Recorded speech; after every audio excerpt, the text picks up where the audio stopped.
걸음이 좀 더 가벼웠습니다. 오늘도 여러 가지 좋은 일들이 우리에게 또 예비되어 있는데요. 자, 이 시간에는 이미 공지드린 것처럼 몇 주간에 걸쳐서 이제 우리가 예배 시간에 예배 순서 중에 신앙 고백을 하는 시간이 있죠. 이 신앙 고백 시간에 우리가 하는 신조에 관해서 함께 좀 배워보려고 합니다. 오늘 첫 번째 시간으로는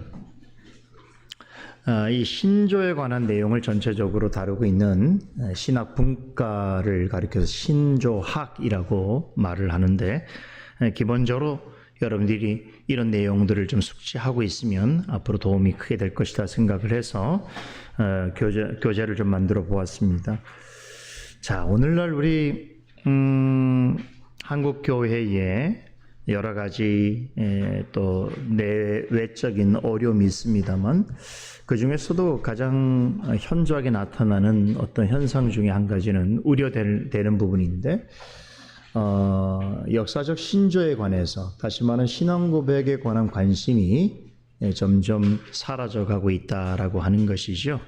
그러니까 당신이 무엇을 믿고 있는가라고 말을 했을 때에 성경을 믿습니다라고 답할 수 있습니다만, 그러나 성경은 그야말로 기독교의 모든 교회와 신자들이 다 믿는 바지요. 근데 중요한 것은 뭐냐면 성경을 어떻게 이해하는가가 중요한 것이거든요. 우리 한국 교회 안에 있는 다양한 교단 교파들이 나뉘어진 어떤 궁극적인 원인이 무엇인가 하면 바로 성경에 대한 이해가 다르기 때문에 그런 거예요. 그러니까 성경은 한 권이지만 이 한 권에 대한 이해가 어떠한가에 따라서 이 교단이 분리될 수 있고, 또 심지어는 이단 사이비들도 우리가 지금 이렇게 가르치고 배우는 성경을 그들도 중요하다고 여기지만, 그런데 왜 이단이고 사이비겠습니까? 이 성경에 기록된 내용들을 성경의 가르침과 아주 현저하게 다르게 해석하고 적용하기 때문이죠. 그래서 중요한 것은 뭐냐면 성경을 믿는다는 것은 누구나 말할 수 있지만, 그럼 더 중요한 것은 성경을 어떻게 이해하는가라고 하는 것이 굉장히 중요하거든요. 바로 이런 부분들에 대해서 역사적으로 강조하고 또 체계화된 이 어떤 신학의 분과를 가리켜서 신조학이다 이렇게 말할 수 있습니다. 그래서 오늘 특별히 이제 우리 여러 교단과 교파들이 있습니다만, 그 중에서도 이 역사적인 그 정통교회의 신조와 신앙 고백을 가장 잘 계승하고 또 강조하고 또 가르치는 교회가 바로 장로교회거든요.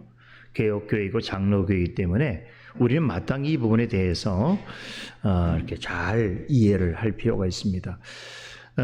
당분간 한 몇 주간에 걸쳐서 이제 제가 신조에 관한 말씀을 드릴 텐데, 이번 시간은 여러분들이 잘 들어놓으시면 우리 신조에 관한 내용도 잘 이해가 될 뿐만 아니라 이 신조가 만들어지게 된 역사적 배경, 또 교회사적인 여러 가지 상황들에 대해서도 여러분들이 조금 더 큰 도움을 얻게 될 것이라는 생각을 갖고 한번 진행을 해보도록 하겠습니다.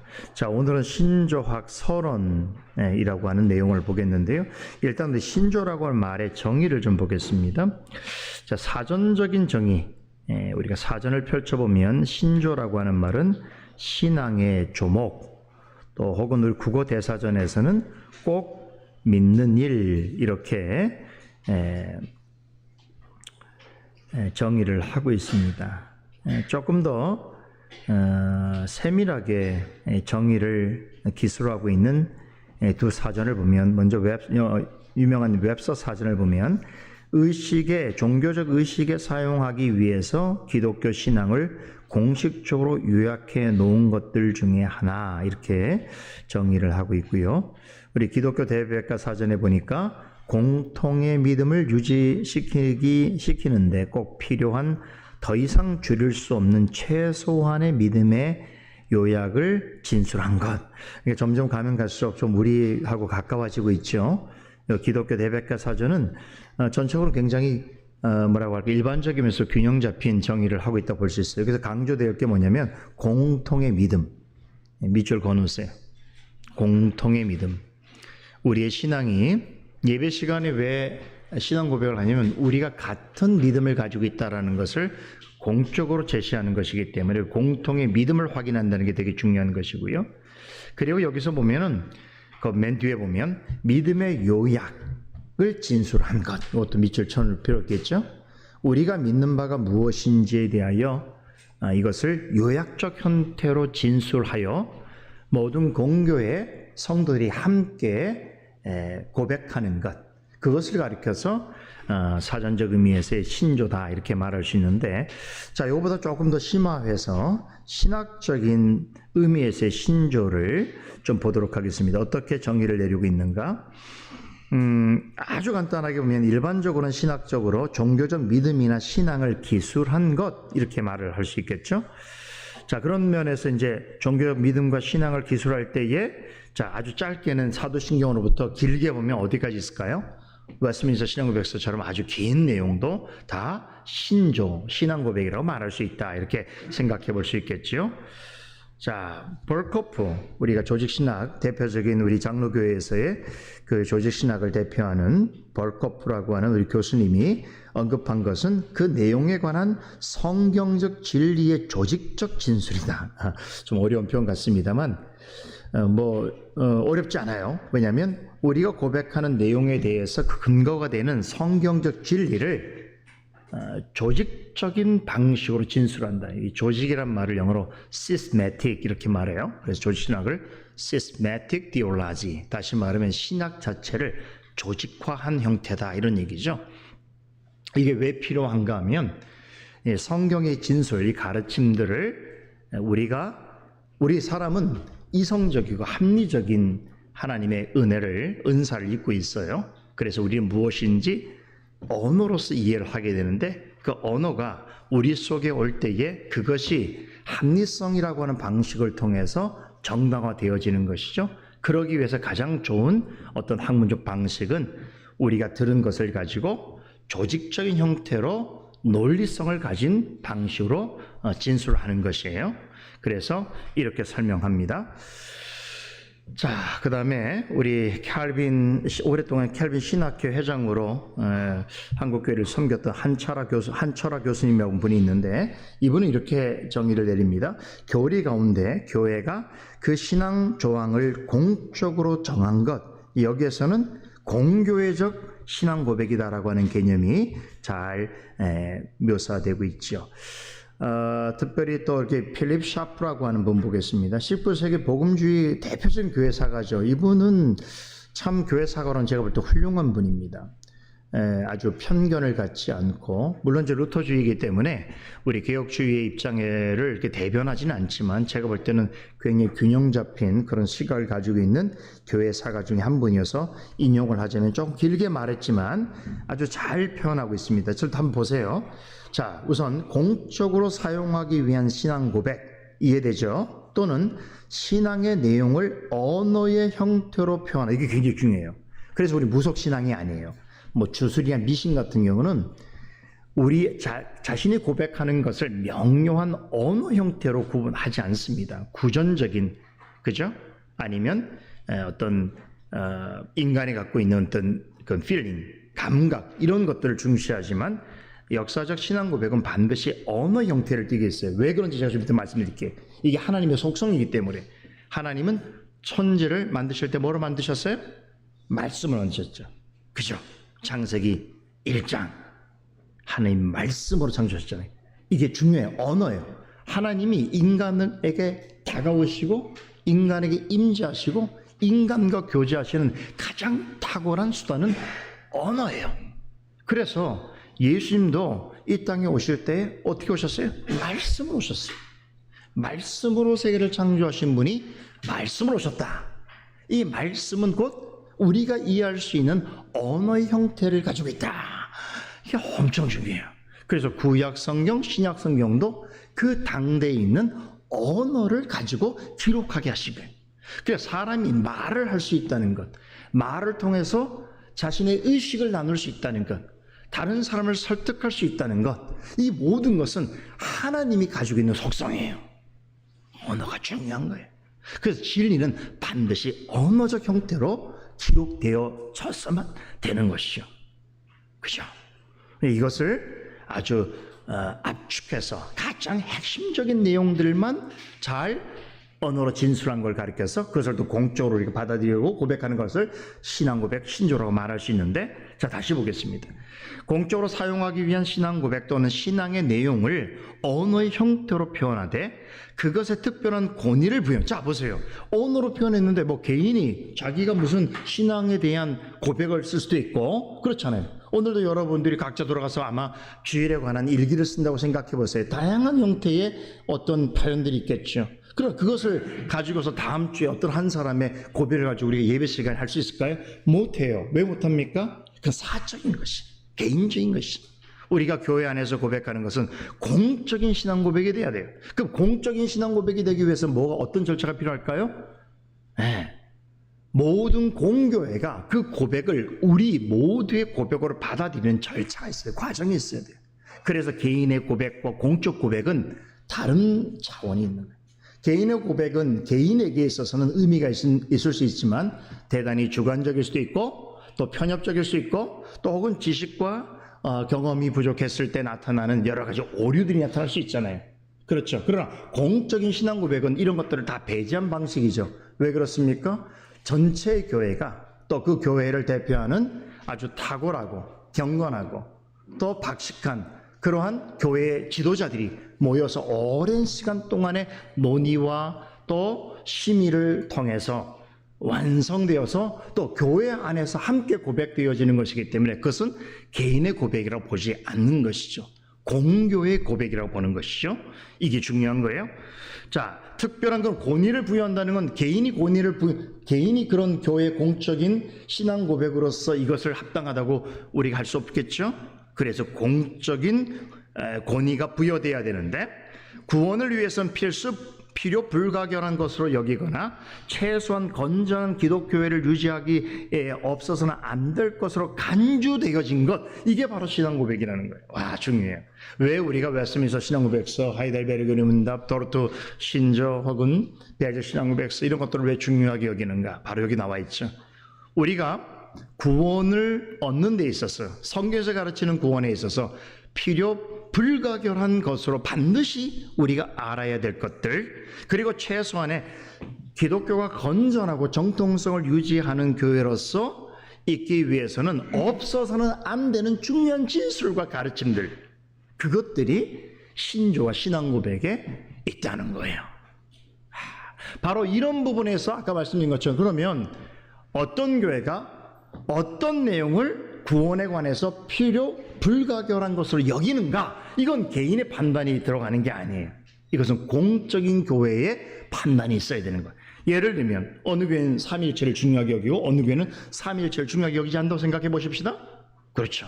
그럼 왜 삼위일체를 중요하게 여기는가? 그건 개인이 호불호의 문제가 아니에요. 난 삼위일체가 좋으니까, 난 삼위일체가 이해가 안 되니까 받고 안 받고의 문제가 아니라는 거예요. 진리는 그런 형식으로 오지 않아요. 그렇죠?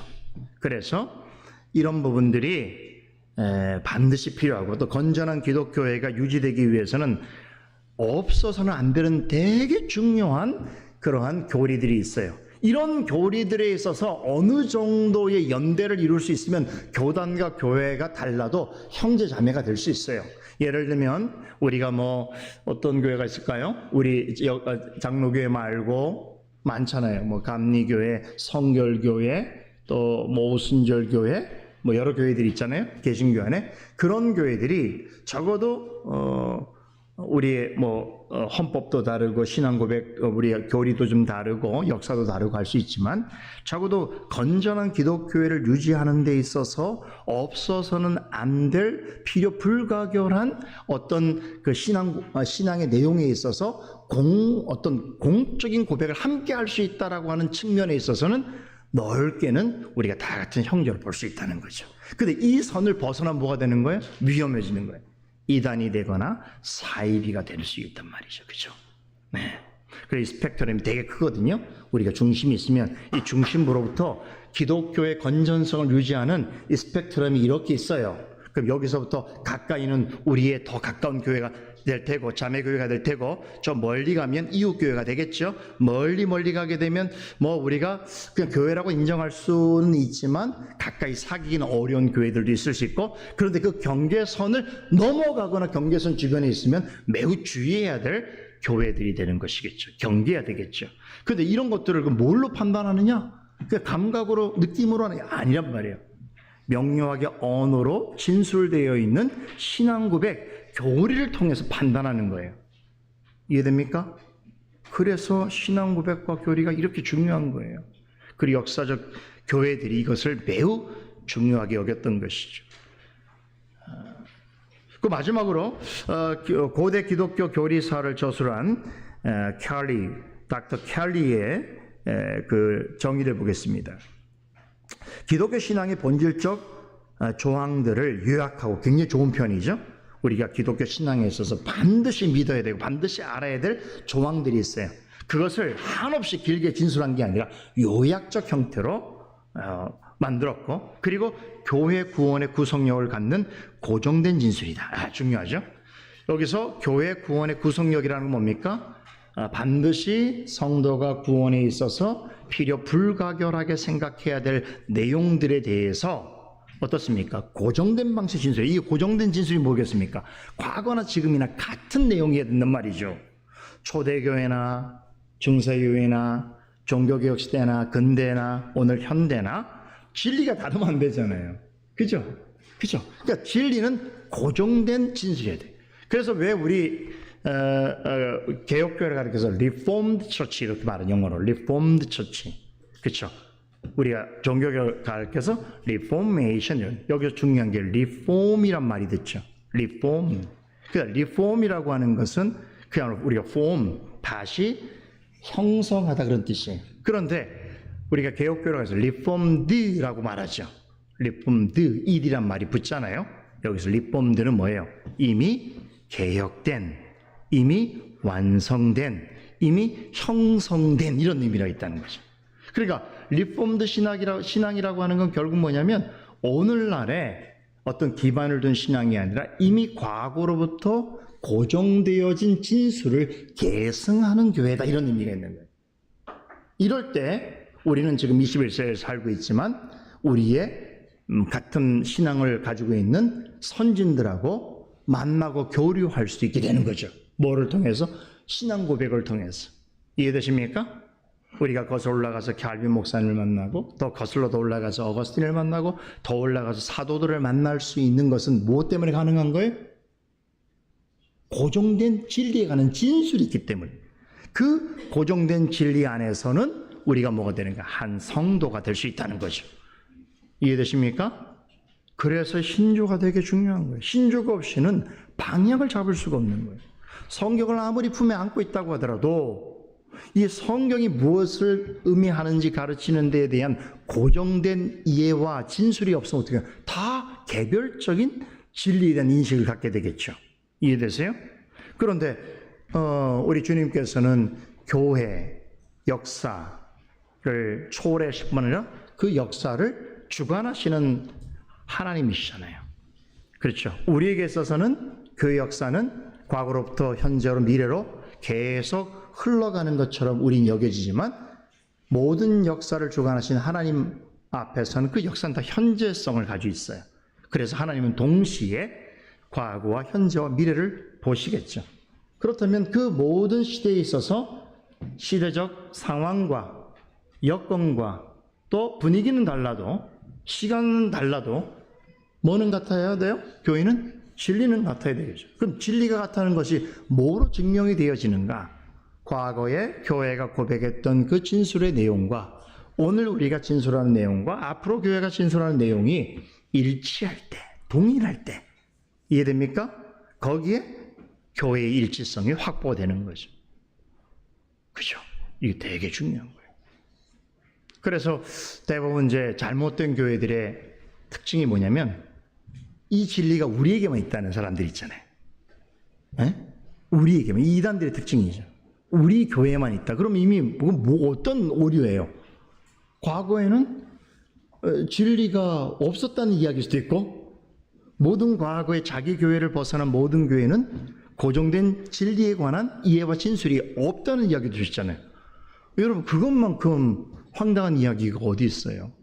그렇죠? 모든 역사 속에서 진리를 지키시고 진리를 보존하시고 전하시는 이는 하나님이신데 어떻게 사람이 어느 시기에 어떤 모임의 사람들에게만 완전한 진리가 있다고 말할 수 있겠는가? 그죠? 이런 아주 기본적인 판단을 갖고도 우리가 옳고 그른 것을 분별할 수 있게 되는 것이겠죠. 자, 두 번째 신조의 어원과 명칭을 보겠습니다. 자, 우리 사도신경 니케아 신조를 보게 되면 거기에 첫 번째 가장 첫 문장을 보면 사도신경은 뭐라고 고백하죠? 전능하사 천지를 만드신 하나님 아버지를 내가 믿사오며 이렇게 시작하죠. 자, 니케아 신조도 보세요. 유일무이하고 전능하신 아버지시요 모든 보이는 것과 보이지 않는 것을 만드신 창조주신 하나님을 믿사오며 이렇게 말하죠.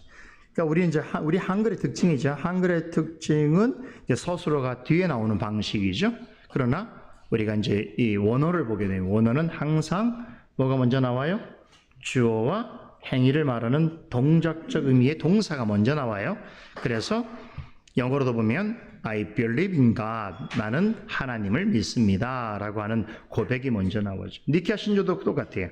I believe in one God, 한 분 하나님을 나는 믿습니다 이렇게 말하는 주체와 행위를 먼저 말하는 게 이 특징인데, 그런데 이게 우리 라틴어로 똑같아요. 라틴어 밑에 라틴어 보세요. 밑에 라틴어 credo in deum, 하나님, 내가 하나님을 믿습니다 이렇게 뭐 하고 있단 말이에요. 그러니까 credo라고 하는 말 자체가 영어로 I believe란 뜻이에요. I believe, 나는 믿습니다. 그래서 이 credo라고 하는 라틴어에서 밑에 보세요. 화살표 보시면 creed라고 하는 영어 표현 I believe라는 말이 나왔고, 그게 이제 영어로 번역해서 풀면 I believe가 되겠죠. 이게 바로 신조라는 거죠. 그래서 신조라고 하는 말은 그야말로 내가 믿습니다라고 하는 진술인 거예요. 그럼 내가 믿는다고 할 때 중요하죠? 무엇을 믿느냐가 되게 중요한 거예요. 믿긴 믿는데 우린 다 믿어요. 사실은 I believe myself, 내 자신도 믿을 수 있잖아요.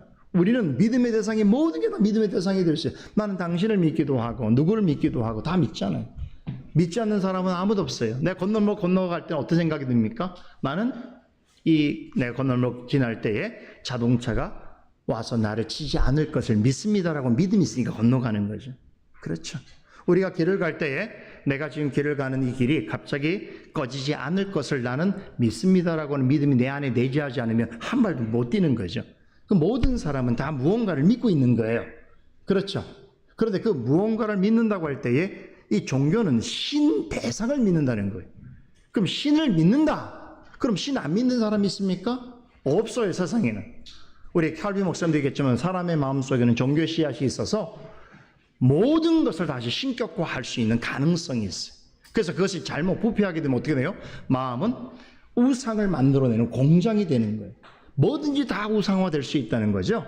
그렇죠. 그러니까 사람은 되게 신하고 가까운 거예요. 그리고 그런 존재이기 때문에 사람은 어떻게 살아도 신적인 존재성을 자기 안으로 끌어들이려고 애를 쓰는 것이고, 그렇죠. 그래서 인간의 모든 타락한 인류의 문명 역사를 보면 그 인간의 문명 역사가 사실은 우리가 인류 문명학적으로 보면 그 시작의 역사는 되게 의미를 둡니다만 성경적으로 볼 때 그 역사는 뭐로 시작돼요? 다 종교 곧 우상 숭배로 시작이 되는 거예요. 그런 역사가 없는 건 하나도 없어요. 왜냐? 인간은 우리가 타락의 성격이 뭡니까? 아담과 하와가 왜 타락했죠? 하나님처럼 되기를 원한단 말이에요. 그러니까 인간이 하나님의 피조물이기를 원치 않고 인간도 하나님처럼 되기를 원하는 마음, 그게 타락의 성격이거든요. 그 타락하고 나서 인간은 결국 종교를 만들게 됩니다. 종교를 만들 수 있는 시원이 어디 있어요? 인간의 마음속에 종교의 씨앗이 남아있기 때문에. 다시 말하면 인간으로서는 한계가 있다. 나는 인간이기를 원치 않는다. 왜냐하면 인간은 유한적 존재라는 것에 대하여 인간은 불만을 가졌기 때문에 그래요. 내가 무엇을 할 수 없다는 거, 이룰 수 없다는 거. 그런데 뭐는 할 수 있어요? 신은 할 수 있거든. 그러면 내가 그 신을 바라더니 내가 신이 되면 되잖아요. 이해됐어요? 그런 종교적 욕망과 욕구가 인간에게 있단 말이에요. 그래서 인간은 누구든지 뭐든지 믿을 수 있어요. 그래서 심지어는 자기 자신도 믿는단 말이죠. 그러니까 다만 내가 믿는다라고 하는 말로만 되면 안 된다는 거예요. 그럼 내가 믿는다고 할 때 다음에 뭐가 나와야 돼요? 무엇을 믿느냐? 어떻게 믿느냐? 왜 믿느냐라고 하는 질문들이 있어야 되겠죠. 그런 질문들에 대해서 성경적으로 또 진리의 편에서 정확하게 적확한 진술을 통해서 제시해 주는 것이 바로 신조고 신앙 고백인 거예요. 그 우리가 이런 정신에 서지 않으면 우리 스스로를 그냥 이렇게 태만하게 그냥 그럴 수 있지라고 생각하면 어떻게 되는지 아세요? 마치 금리에 휩쓸려고 하는 그런 존재처럼 되는 거예요. 우리가 어떤 진리의 기둥, 우리가 배 같은 것도 보세요. 배 아시죠? 배 항구에 있으면 우리가 멀리서 보면 항구가 얼마나 평화로워 보여요. 그러나 잔물결이 있는데 그 배들마다 다 어떻게 놉니까? 다 닷을 밑에 놓든지 부도하고 이렇게 끈을 묶어 놓잖아요. 왜 그래요? 이 잔물결 때문에 큰 배가 떠내려가거든요. 우리 인간이 그래요. 어떤 고정된 진리에 관한 확고한 기준이 없으면 우리 어떻게 되는지 아세요? 다 흘려가는 거예요. 자기의 마음 가는 대로. 그죠? 그래서 우리 스스로를 믿으면 안 되는 거예요. 내가 나를 믿으면 안 돼요.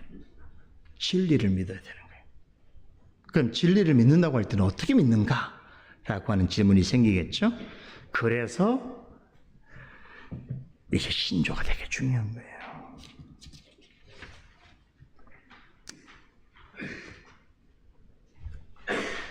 오늘 시계가 고장이 나서 좋습니다. 명칭만 하고 마칠게요. 오늘은 명칭.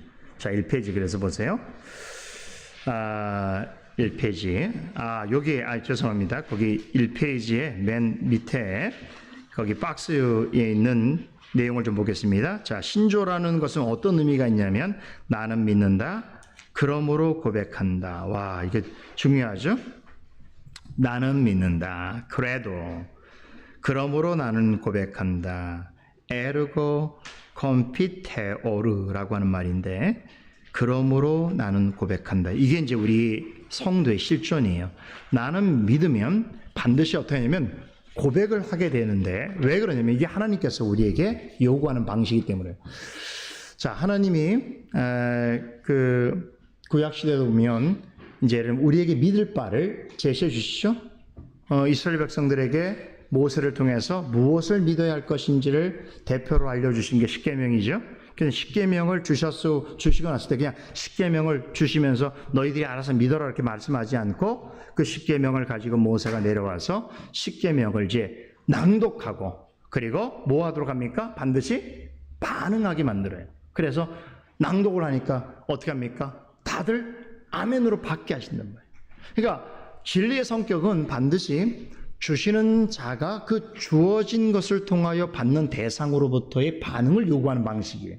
그러니까 우리는 무엇을 믿는다고 하면 믿을 때는 반드시 그렇기 때문에 그것이 진리이고 그분이 하나님이라는 것을 고백해야 되는 거예요. 그 고백의 차원까지 나오지 않으면 그것은 올바른 믿음이 아니라는 거예요. 그래서 예수님께서도 제자들에게 뭐라고 말씀하셨습니까? 사람들이 나를 뭐라고 말하느냐? 뭐 선자로 말하고 뭐 예레미야로 말하고 뭐 엘리야로 말하고 여러 사람으로 말합니다. 이렇게 말하잖아요.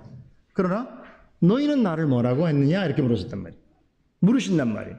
그랬을 때 나는 뭐라고 했습니까? 사도 베드로가 주는 그리스도시요 살아계신 하나님의 아들이십니다라고 하는 고백을 받기를 원하시는 거예요. 그러니까 성도는 고백하지 않으면 하나님을 온전히 믿는 것이 아닙니다. 그래서 우리가 신앙 고백이란 말을 쓰잖아요. 예배 시간에. 내가 믿는 바를 어떻게 하는 거예요? 고백해야 되는 거예요. 그 고백을 한다는 것은 뭘 의미하는 겁니까? 진리에 내가 지금 말하고 있는 고백의 내용들을 나는 찬동하고 나는 신뢰하며 그것이 옳다고 나는 확신합니다. 라고 하는 고백이 반드시 뒤따라야 하는 것이죠. 이런 의미입니다. 이 페이지. 자, 그래서 자, 이 페이지 보시면 그 표를 좀 보겠습니다. 이 신조라고 하는 말을 어떤 명칭을 사용하냐면 우리가 여기 왼쪽 편에 보시면은 먼저 초대교회부터 우리 신조를 신앙의 규준, 진리의 규범이라고 불렀는데요. 여기 regular fidei, 믿음에 관한 규범 이렇게 말할 수도 있겠죠. 또 regular veritatis, 진리에 관한 규범 이렇게 불렀단 말이에요. 그러니까 여기 중요한 말이 뭐예요? 공통말이 regular, 규범이라는 거예요. 규범. 그러니까 이 성경은 이미 우리에게 규범적으로 주어진 거예요. 다시 말하면 이 성경에서 가르치는 것이 이렇다라고 하는 이미 규범성을 가지고 이것을 믿어야 한다라고 말을 하는 것이잖아요. 그렇죠? 그러니까 성경 밖에 있는 걸 믿으면 안 되잖아요. 성경을 벗어나면 안 되잖아요. 그렇죠? 그런 형태의 진리를 이렇게 아까 말한 필수 불가결한 내용들, 기독교 진리의 건전성을 위해서 없어서는 안 될 진리의 내용들을 요약한 것을 우리는 믿고 받아들여야 한다는 거죠. 그런 면에서 우리가 예전에 정통교회의 교부들은 뭐라고 말했어요? 신앙 고백을 가르쳐서 믿음의 혹은 진리의 규범이라고 말했다. 오른쪽 보세요. 거기 보면 심볼이란 말을 써요. 여러분, 이 심볼이라고 하는 말이 무슨 뜻인지 아세요? 이게 참 재밌는 말인데, 왜 신조를 심볼이란 말을 쓰냐면요. 여기 보면 제가 여기 이제 어원을 조금 구분해 놨는데, 심볼이란 말의 어원을 보세요. 여기 썸이라고 하는 말과 발로라고 하는 말의 합성어인데요. 썸 뭐예요? 함께 이런 뜻이. 발로라고 하는 건 이렇게 공을 던지는 거예요. 함께 던지다 이런 거죠. 그러면 왜 신조를 심볼이란 말을 썼을까요? 공동체가 공적으로 함께 던지는 신앙의 고백 이런 뜻이란 말이에요. 예배 시간에 우리가 다 함께 모여서 한 마음으로 고백하는 그 진리에 대한 규범. 그래서 실제로 과거에는요, 이 라틴어를 보면 라틴어판에 이 사도신경을 뭐라고 표현하냐면 심볼룸 이렇게 표현해요. 심볼룸 아포스텔룸 이렇게 표현하는데, 이 말은 뭐냐면 사도들이 함께 고백한 신앙 고백 이런 뜻이 있단 말이에요. 심볼이란 말을 쓴단 말이에요. 아마 오늘 처음 들으신 분들이 많을 거예요. 함께 우리가 고백한다 그런 뜻이 있단 말이에요.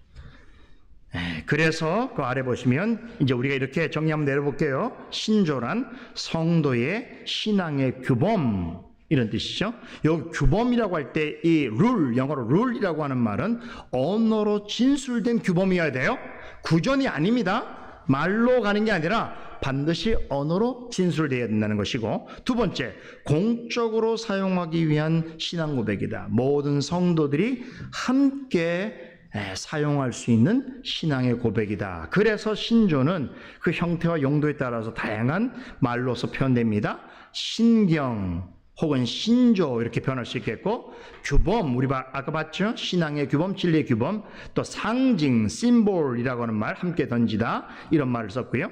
또 로마 가톨릭 교회는 교헌이란 말을 써요. 교회 회의의 결정 내용이다. 캐논 들어보셨죠? 캐논이라고 하는 말, 기준이다, 잣대다 이러면. 또 선언, decree라고 하는 말도 쓰고, 우리가 자주 사용하는 종교적 시대에 비로소 이제 이 신조를 가리켜서 confession이라고 하는 말을 썼는데, 신앙 고백, confession이란 말이 고백이죠.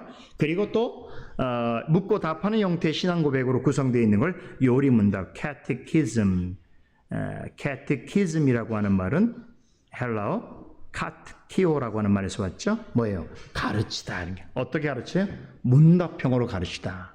이건 예전에 그리스 시대부터 어떤 진리의 내용들을 이렇게 가르칠 때에 묻고 답하는 형태로 오랫동안 가르쳤기 때문에, 이런 형식을 우리가 교회 안에서 진리를 가르치는 요약한 그런 신앙 고백에서도 적용을 했어요. 그래서 그런 것들을 캐티키즘 혹은 요리문답이다 이렇게 말할 수 있다는 거죠. 자, 오늘은 여기까지 하도록 하겠습니다.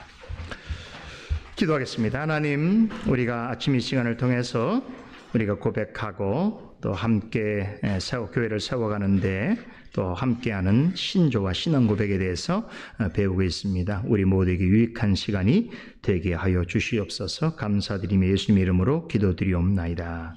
아멘.